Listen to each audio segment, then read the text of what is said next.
안녕하세요. 솔티라이프입니다. 지난번 영상에서 저축액을 늘릴 수 있는 방법 3가지, 본업소득 늘리기, 절약, 부업으로 수입 늘리기에 대해서 말씀드리고, 그 중에서도 특히 본업소득 늘리기, 절약, 생활비 줄이기에 대해서 알아봤었는데요.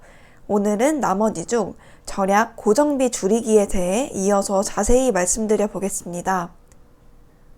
지난번에 말씀드린 것처럼 본업이나 부업을 통해 수입을 10% 늘리는 것보다는 당장 10%를 절약해서 저축액을 늘리는 게 더 쉬운데요. 그렇기 때문에 평상시에 절약에 신경을 써주셔야 합니다.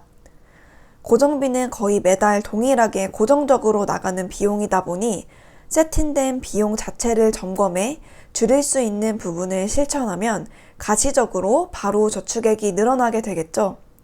그럼 고정비를 줄이기 위해 제가 고려하고 시도해봤던 방법들에 대해 공유드려 보겠습니다. 먼저 고정비를 줄일 수 있는 방법은 크게 4가지입니다. 첫 번째로 핸드폰 비용 줄이기입니다. 아무래도 가장 많이 알고 계신 방법은 알뜰폰인 것 같습니다. 정식 명칭은 가상 이동통신망 사업자로 이동통신망 사업자의 네트워크를 빌려 이용자에게 자체적으로 통신 서비스를 제공하는 것을 말합니다. 현재는 국내에서 이미 1,300만 명 이상이 이용하고 있다고 하는데 실제로 제 지인들 중에서도 많은 분들이 알뜰폰을 사용하고 있는 것 같습니다. 알뜰폰을 처음 사용하실 때 많이 걱정하시는 부분들 중 하나가 기존 이동통신망에 비해 품질이 떨어지지는 않을까를 많이 걱정하시는 것 같은데요.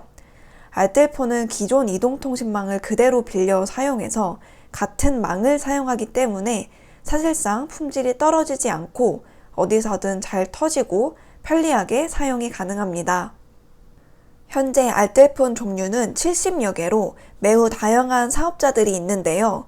그 중에서 SK7모바일, KTM 모바일, 헬로 모바일과 같이 기존 통신사의 자회사들도 있고 해당 기업들의 고객센터 응대가 다른 중소업체에 비해 수월하다는 평이 있으니 참고하셔서 적합한 회사 및 요금제를 고르시면 될 것 같아요.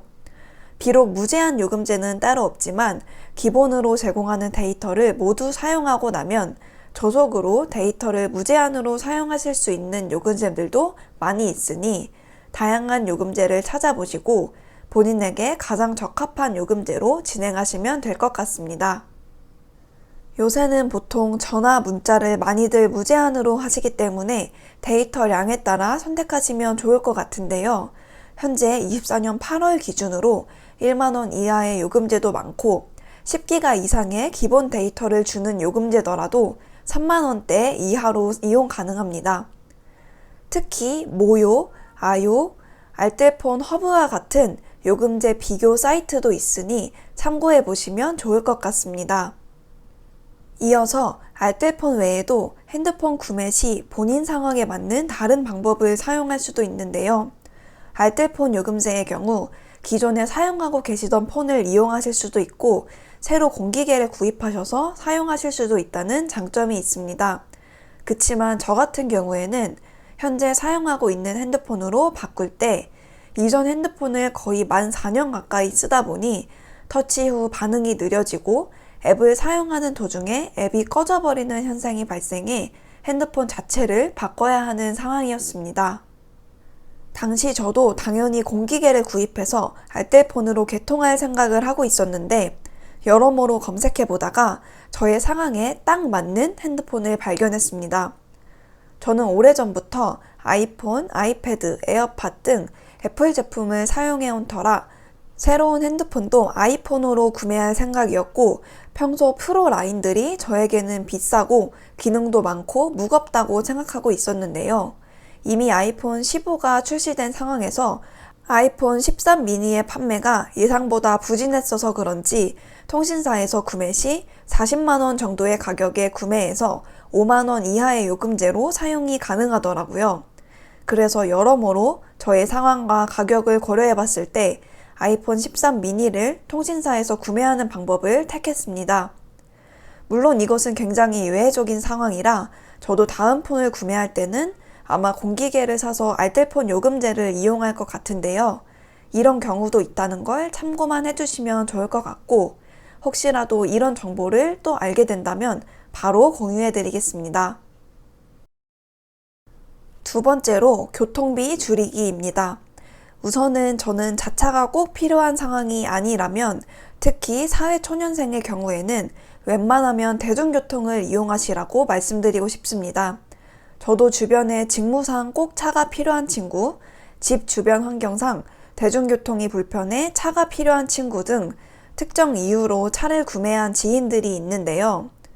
저도 한창 자차를 너무 갖고 싶었던 때가 있었어서 물어봤더니 차를 구입할 때의 일시적인 큰 비용보다도 그 이후에 기름값, 보험료, 부품 교체비 등 유지비가 더 무섭더라고요.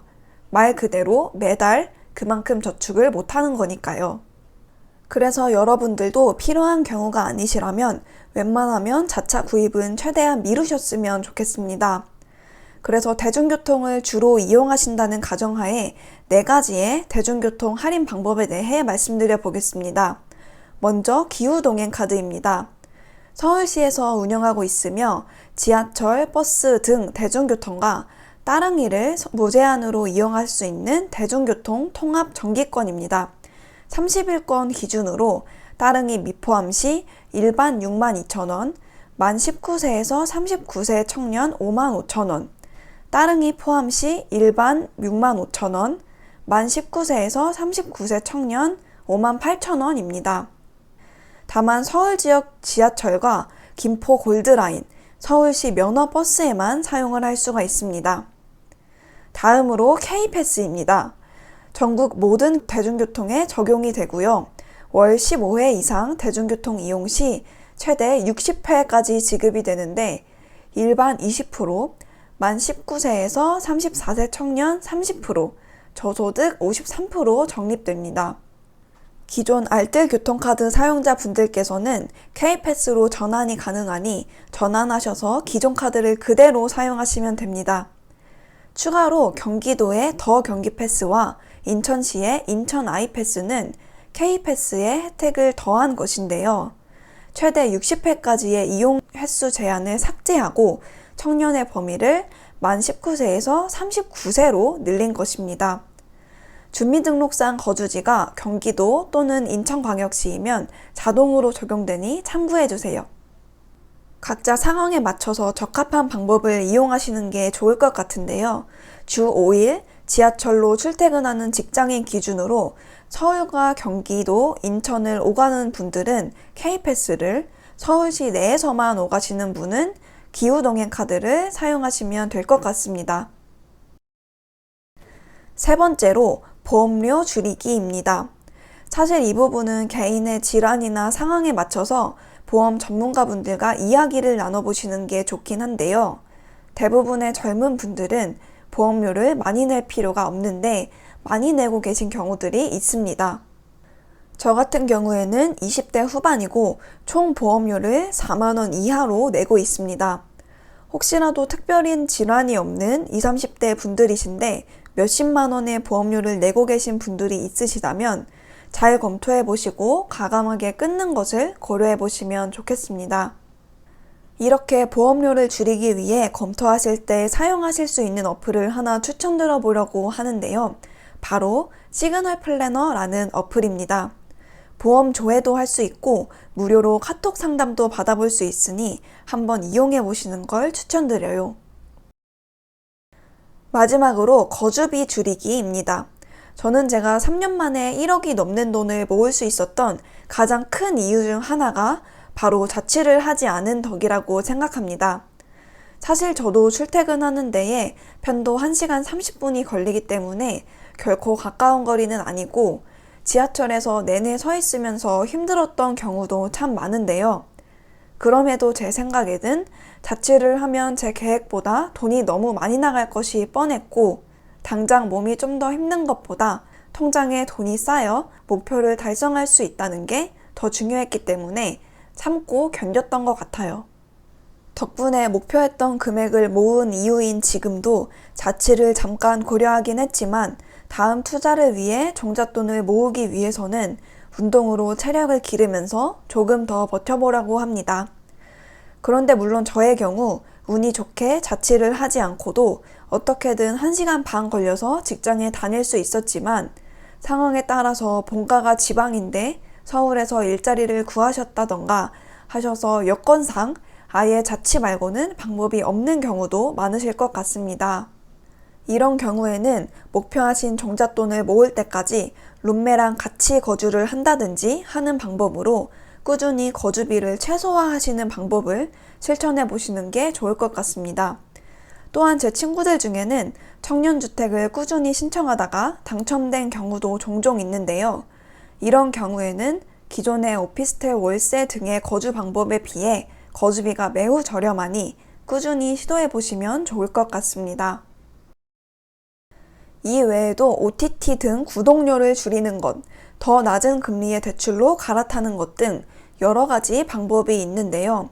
저도 사실 아직 조건상 대출을 갈아타지는 못했지만 현재 대출의 금리가 높은 편이고 금리에 따라 고정비가 많이 줄어들 수 있을 것으로 기대하고 있기 때문에 혹시 갈아탈 만한 대출 상품이 있을지 꾸준히 체크해 보려고 하고 있습니다. 오늘은 절약 중에서도 고정비를 줄일 수 있는 다양한 방법에 대해 공유드려 봤는데요. 한번 월별 고정비를 줄이면 자동적으로 1년에 12번의 절약 효과를 볼 수 있기 때문에 저축액을 늘리는 데에는 큰 도움이 되는 방법이라고 생각합니다. 결국에는 고정비라고 정말 절대적으로 고정된 비용이라고 생각하지 않고 꾸준히 줄일 수 있는 부분이 있는지 검토해 보시는 자세가 가장 중요하지 않나 싶어요.